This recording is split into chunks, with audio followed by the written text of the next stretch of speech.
Get that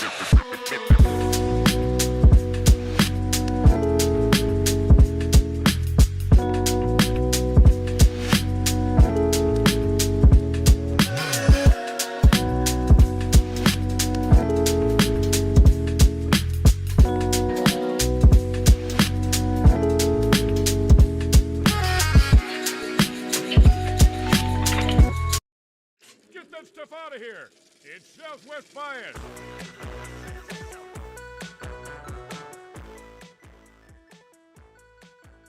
What's going on? Happy Book Day. Bo Brock hanging out with you, filling in for Greg Esposito. Who? Espo. Yeah, he's gone for one more day. He'll be live from Las Vegas, the site of Summer League. And look, it's Devin Booker Day. The Suns and Devin Booker sent a strong message to the rest of the association about him and the Phoenix Suns going forward, and also all those who talk about the NBA. It's all coming up right now on Southwest Bias.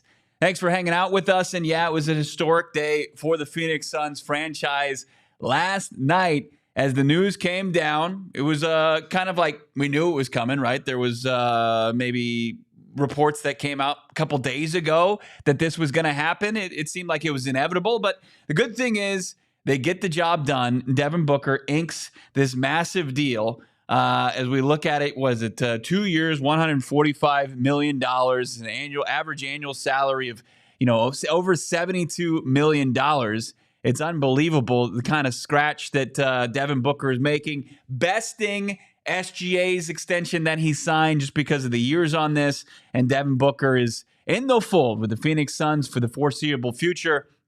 And it's a good day because this is an absolute message that the Suns, I think, needed to send as they rebuild, retool, whatever you want to call it, say goodbye to the big three failed experiment and move forward. And it's not like, oh, this is just some poverty franchise and that Devin Booker is just going to have his career wasted in the desert. Already a finals appearance under his belt, multiple All-Star games, a gold medal, and now going forward, Devin Booker is entrenched here with the organization that drafted him way back when. We've got the tweet when that happened. Devin Booker pulling back the receipts, celebrating his extension. Let's go. There you go. Little understated, but I can appreciate that. But, you have the back when he was drafted by the Suns in 2015, excited to say that a touchdown in Phoenix. Let's go to work at Suns. He follows it up with this historic extension.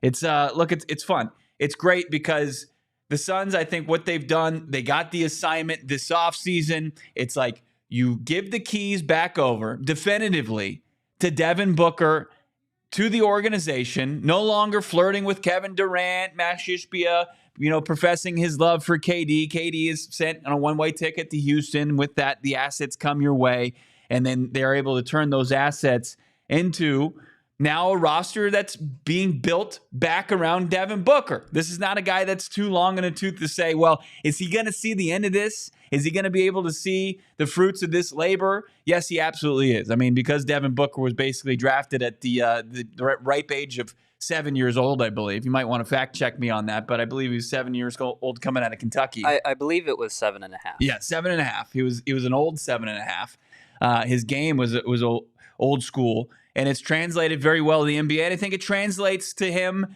playing at a very high level, continuing to play at a high level throughout this deal. And it's a big time deal for the Phoenix Suns. Like, you don't have to pay any more attention because like the rocky road that was this previous season and the season before that, where it was first round playoff blowout, your doors blown off by the T-Wolves, to not making the postseason, 10 games under 500, failed big three, to Devin Booker's team again. Let's run it back as far as surrounding him with top to bottom talent, having a solid team, not just a couple star players, and they have to carry most of the load here. No longer are you going to have to listen to Stephen A. Smith on whatever that show is on ESPN. It's First Take.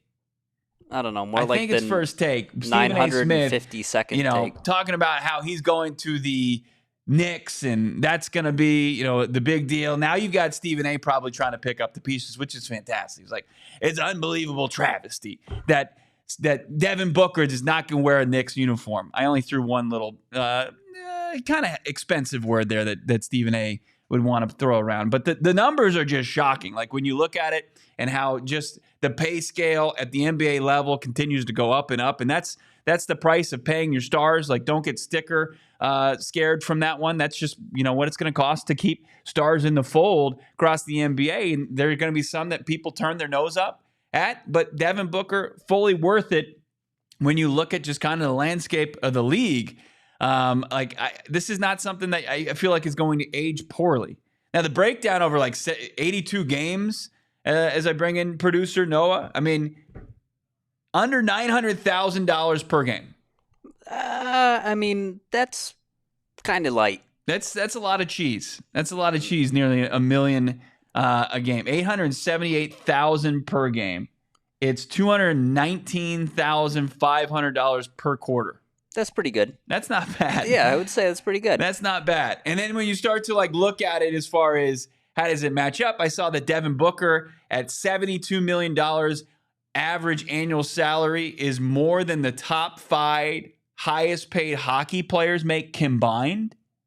That checks out. Cool Hockey league. Players don't really get paid too much. Cool league, NHL. Yeah. The NBA's got one player that has your top 5 salaries making more than that. And of course, we infamously know that poor Caitlin Clark, the face of the WNBA, her average salary is $78,000 a year. You can afford, if you're Devin Booker at $72 million, over 900 Caitlin Clarks if you wanted that. That would be a very good basketball team. That would be that's like the 100 men versus a gorilla? Like, would you like one Devin Booker or would you like 100 Caitlin Clarks? Honestly, I think I'd take the 100 Caitlin Clarks. Pretty good range from the 100 or 900 in this case, Caitlin Clarks.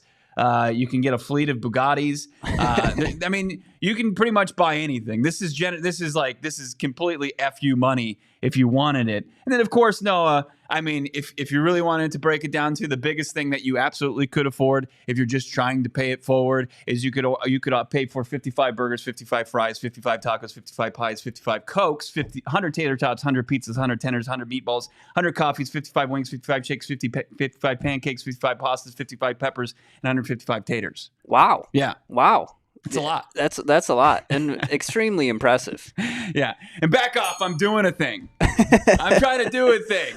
Mark R saying raw number doesn't matter. By the time he's making $75 million, it would be 35% of the cap, same as Supermaxes are today. No doubt about it. Worst case scenario, Mac, Book has a couple years at the end with mediocre performances on a different team in his mid-30s, but that's not something we want. And then Desert Raider Beal is dead weight. Booker wasn't going anywhere. That was the great thing about all of this. Like there was never any real panic that Devin Booker could leave the desert. Like the relationship between Devin Booker and the Phoenix Suns franchise has remained strong throughout this. No matter how turbulent the waters were, Devin Booker and the Phoenix Suns, they stayed steadfast. They stayed in lockstep.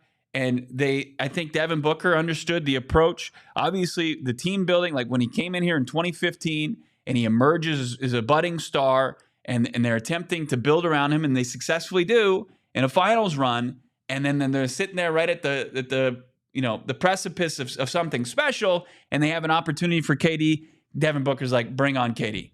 Bring on Bradley Beal. We'll try to make it fit. And then when it doesn't work, he's not like hitting the panic button and say, eject me from this franchise, get me elsewhere just because things get tough. You have to really appreciate that for Devin Booker as one of the guys that's just continuing to lead your organization. And the Suns, they got it as well. I mean, they're not going to flinch at just having to pay the huge wage that it's going to cost to keep a star happy and feeling respected where he is.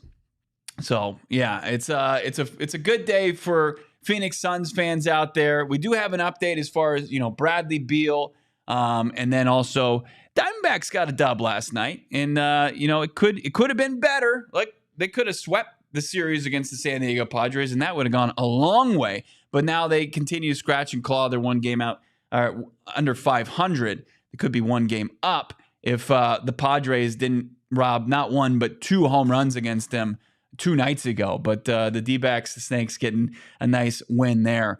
But the big news is Devin Booker. I mean, it's a message. It's a shot across the bow of the NBA. That he's going to be paid. Now the pressure becomes mounts a little bit more on the shoulders of Booker to really kind of be available to lead the charge for this younger team, for this developing roster. Like when you think about the Suns, like you have to love what they've done. You bring in the 10th overall pick, Malawach. He comes over from Duke. He's young. He's raw. But he's toolsy. You add him as a rim protector, maybe from the dunk position. He offers some offensive upside there. You bring in a kid from Charlotte. You got your front court looking pretty decent. And then Jalen Green. It's like Jalen Green, you can kind of talk me into Jalen Green as your second option offensively. But if Devin Booker is having a load management night, or he's dealing with something, he's got a sore ankle or hamstring, quad, whatever it may be, and he can't play, then the Suns, like the odds that they're going to have a good chance of winning, even in given night, depending on if they're facing a bottom feeder from the Eastern Conference, it still becomes a little shaky. Boom Shakalaka joining us as well. Suns still need a point guard. Point Book, he gives you that option, right? Do you want more of a pure point guard? We thought that the Tyus Jones experiment was going to provide a little bit more upside than it did last year. Didn't prove to. The ball in Devin Booker's hands has been something that you could rely upon throughout his tenure with the Suns here. Like when it's all said and done, once you get this Bradley Beal buyout done, do you bring in Chris Paul? Does CP3 come back? I know there was reports from our guy Mark Stein, ALLCITY NBA player, our reporter, saying that the Clippers could be in position to sign both Bradley Beal and Chris Paul, but we'll see how that plays out. But look, I think bringing in a point guard, just a pure one, that'd be a right move to couple with Devin Booker. But like when it's crunch time, you want the ball in number one's hands, and the Suns signifying that, like, this is our guy. This is our top option. He's not going anywhere. Everybody back off. It's Will Smith at the Oscars, the Academy Awards. Take our franchise player's name out of your mouth. It's over. He's a Phoenix Sun, and you hope to see this thing through the end, because it very rarely happens this day and age. I mean, just said goodbye to Kevin Durant. Kevin Durant went from OKC to Golden State to Brooklyn to Phoenix, now to Houston. Like, it's just, you don't see it. Like James Harden, how many teams has he played for? Chris Paul, I think, is doing the entire league twice. That's just what's going on with CP3. It's just the day and age that we live in. Westbrook for the season, pass. I'm gonna pass on Russell Westbrook. Yeah, I just don't. We've seen that song and dance. Like there is a natural progression that you go through when you sign Russell Westbrook. You're like, oh well, this is the glass half full approach. This is the best Westbrook you can get. He's a stat sheet filler, but then you see he's kind of a bit of a team killer, right? I mean, he gets in there and you see it. He comes out of the gate and he's fresh legs and he's putting up points and he's listening to the coach. And then he just turns into, stat mode. He goes through shooting slumps and people want him off their team immediately. Then he somehow regains trust. And it's just this nasty, vicious circle that I don't think Suns fans want to endure. Yeah. And if anything, he'd be good, like, at this point in his career as, like, a off the bench kind of guy, like a good sixth man. Mm-hmm. But I just don't know. Actually, maybe in that context, if you want to run Booker at the point, you could talk me into it maybe a little more. I'm gonna pass. About it. I'm gonna pass. I mean, why not just try to develop somebody? Why have Russell Westbrook come in and take minutes? Like, you could go find a ball handler if you want. I just think that you would, as far as the headaches potentially throughout the season that you can stay away from, that's the best possible way. Yeah, I guess I would rather watch like Colin Gillespie, see what he's got. Yeah, Colin Gillespie, man. Yeah, absolutely. He's a dog out there. He's great. Isn't like their lore of Gillespie clamping Bronny in the G League? He was clamping people at the end of the season when they were giving him minutes. Kobe Brea. Don't you want to see Kobe Brea? Sure. From Kentucky? Yeah. He can shoot. I know you got hyperbole spewing out of Brian Gregory's mouth everywhere he turns, but Brian Gregory. Brian Gregory says he's, one of the best 3-point shooter in the draft. coming from the college level. And if there's any truth to it, I want to see him develop, and I'm willing to take those lumps. And Devin Booker is saying he's willing to grow with a young team, and he's still young enough to do it. Like, the biggest issue with KD is, like, why keep Kevin Durant on the team? Is he gonna see the end of this retooling of this roster? Odds are not at 37. Bradley Beal is being thrown out of the organization, inevitably bought and stretched out, and he's going to be a guy that's not willing to take on a role of a rebuilding, retooling team.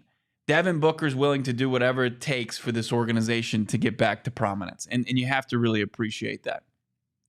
Yeah, good old Bradley Beal, a.k.a. Mr. Fantastic.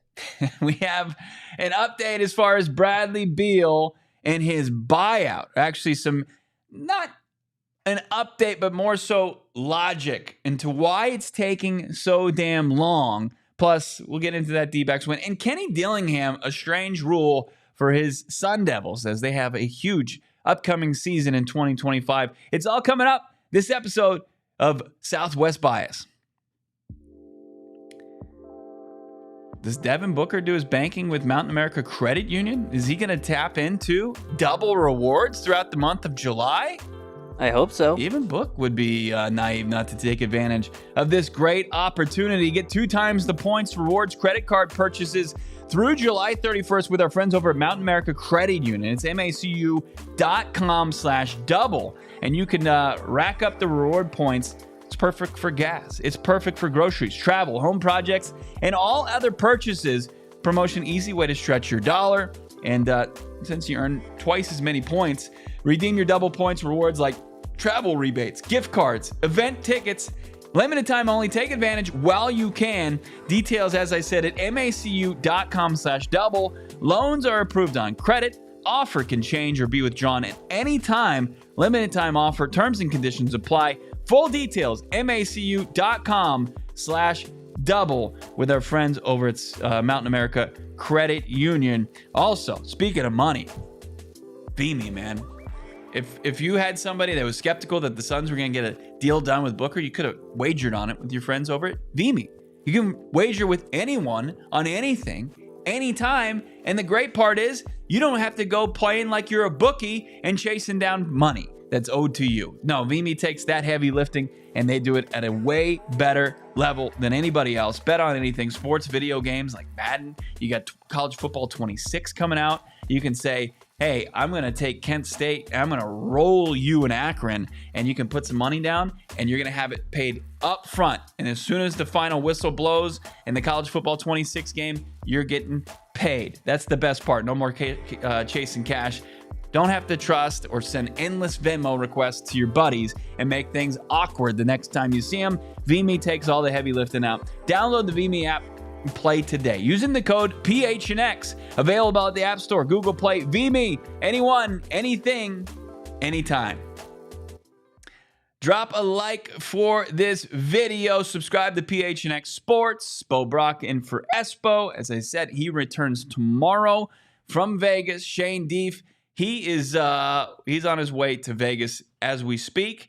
He's going to be there. The show is going to be live from Sin City. Yeah, PHNX Sports is everywhere. We were just in Dallas at the Big 12 Media Days. Check out all that content. It's going to continue to roll out here on the channel. You got our guys at AZ Wildcats podcast talking to the man Brent Brennan, Noah Fafita. You got our guys at PHNX Sun Devils talking to Sam Levitt about Heisman goals, Natty goals. You got Kenny Dillingham that we'll get into talking about weird rules. He has like no trash talk for his Sun Devils team. We'll get into it. We'll expound on that in a little bit.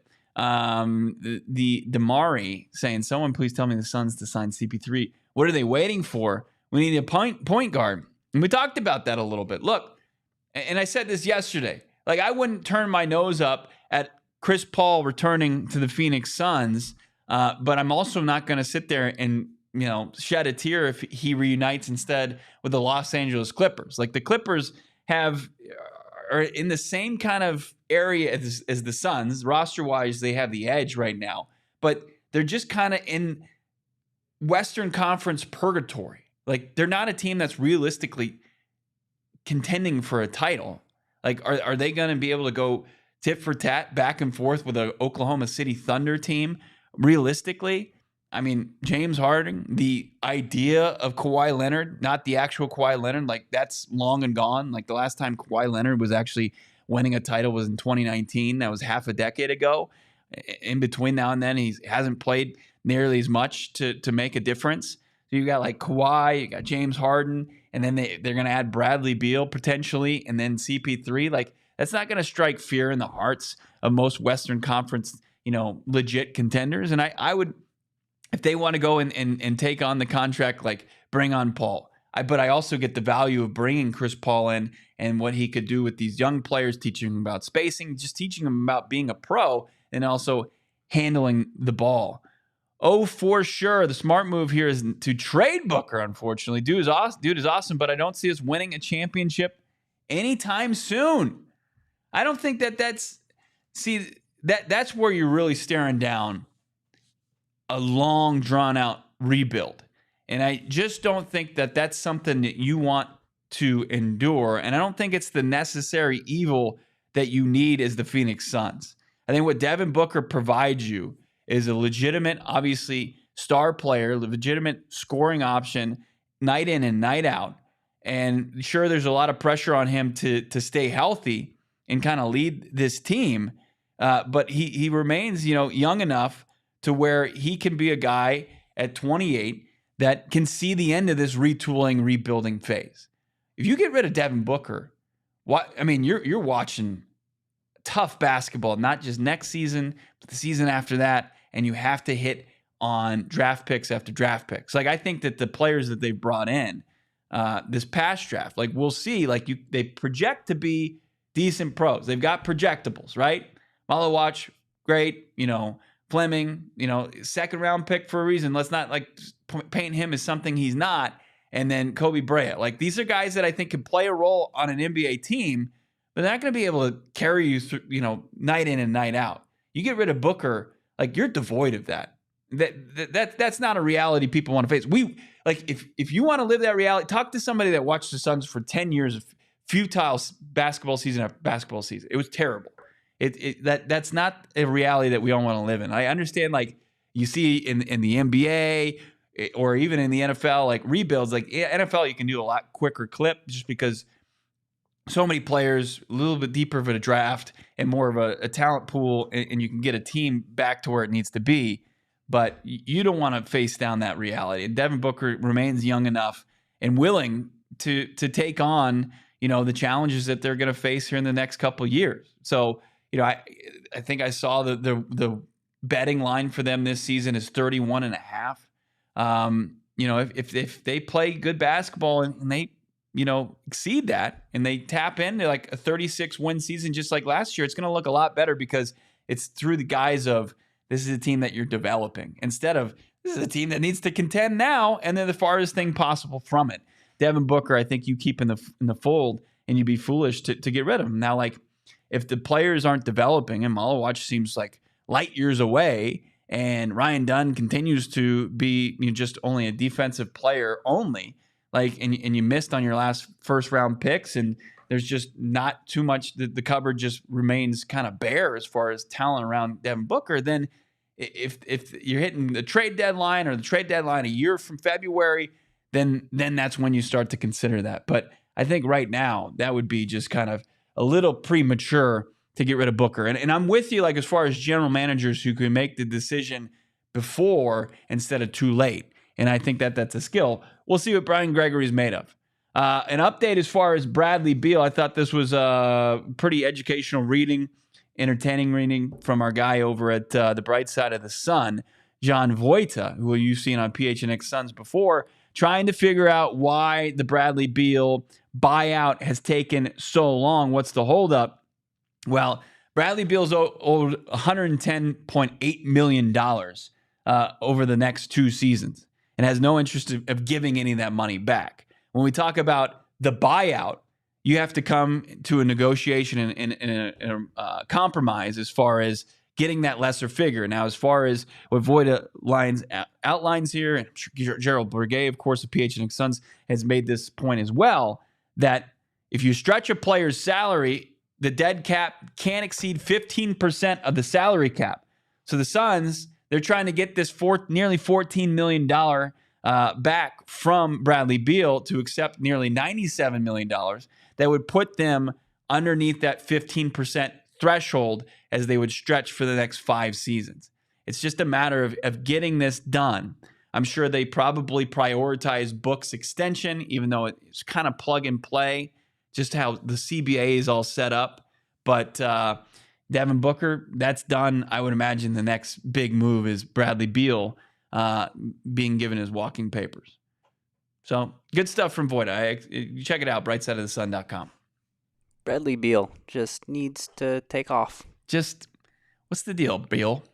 Just agree. Like, you can't possibly want to be here, right? Yeah, I mean, but it was weird because during the season, be like, oh, I love it here. My kids love it here. Mm-hmm. I want to stay. And it's like, cool, but most people here don't want you to. Right. And that's kind of, I don't know if you'd even want to like be in a place where like nobody wants you. Right. Like, come on. So if you can get the figure as far as salary as close as possible, but it's pretty crazy that you got Beal, his representation, who happens to be the father of the Sun CEO, Mark Bartelstein, Josh Bartelstein, and they're just like, hey, will you give us just the slightest wiggle room? And he's like, oh, yeah, no, I'm not going to do that. No. Yeah. $97 million instead of $110 million. Like, I want every single red dime of that. But hopefully, it seems like that number came out, and as Voida points out, it's strategic. It needs to be under that kind of 15%. They can get it done, man. I just think you start to, with this kind of good, this great news about Booker, you start to rebuild your culture, and that's something that you can do semi quickly. It's not something like, you obviously have to have the players in the right place, and you have to have the right setup as far as the players go. And hopefully Brian Gregory was able to kind of evaluate that as he evaluated just the talent and the prospects throughout the draft and the people that they brought into this organization post last season's tremendous failure. So Suns pretty close to really kind of closing this chapter, a dark chapter of the franchise, and continue a stellar offseason as they move forward. One thing that's been stellar for the Valley has been Kenny Dillingham and the Arizona State Sun Devils. I saw this. Our guy Cam Cox over at 12 News was talking to Kenny Dillingham, Coach Dilly, and actually he was talking to one of his players. It was center Ben Coleman, and he said, quote, "We have a big thing that is if you lose, you can't talk smack back." He's talking about the competitive nature of their practices. If you lose a rep in practice, you can't talk smack. There's nothing to say after. That's Ben Coleman talking to Cam Cox at 12 News about Kenny Dillingham. I respect the hell out of this rule. Oh, yeah. I don't want guys that are just chirping, clapping. Like, if you're getting beat in practice, nobody wants to hear you just yapping.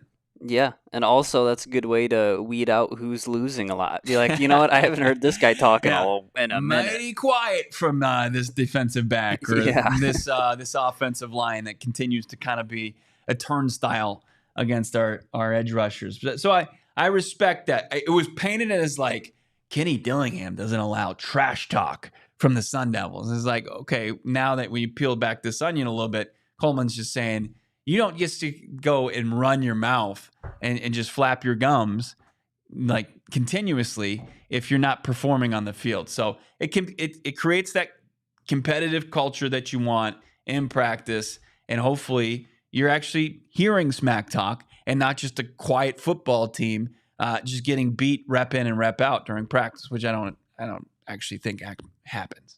Yeah. No way. I'll say this as we come to a close here on Southwest Bias. Make sure you subscribe to PHNX Sports. Diamondbacks got a big dub last night.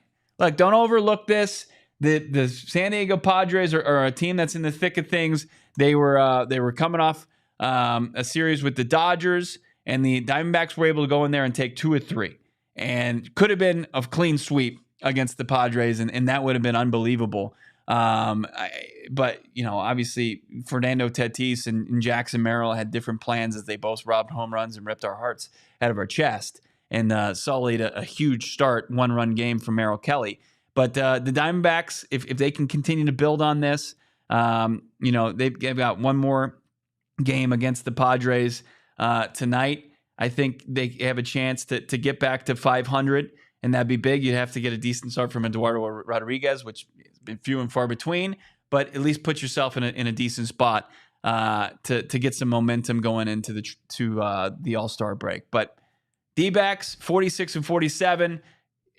If they take 3 or 4 from the Padres, and you can look back at that series and say, hey, we could have swept them 4 games, that'd be monumental for this ball club going into the break. It's been fun. I've been filling in for Espo all week. He's back tomorrow. Hopefully, unless they cancel the show before he returns. We don't know that. But it's been fun. Thank you for everybody that's joined in on the chat, everybody that's hit a like on a video this week or just watched quietly behind their smartphone or their computer. Great work from Noah today and Shane before that. It's been a fun week. Suns fans, you got to be amped. Espo is going to continue to utter that as they lead you in a very exciting Vegas Summer League. Don't miss any of the action here on PHNX Sports. We'll talk to you guys soon here on Southwest Bias. Ahoy, hoy. We all silly like the mayor.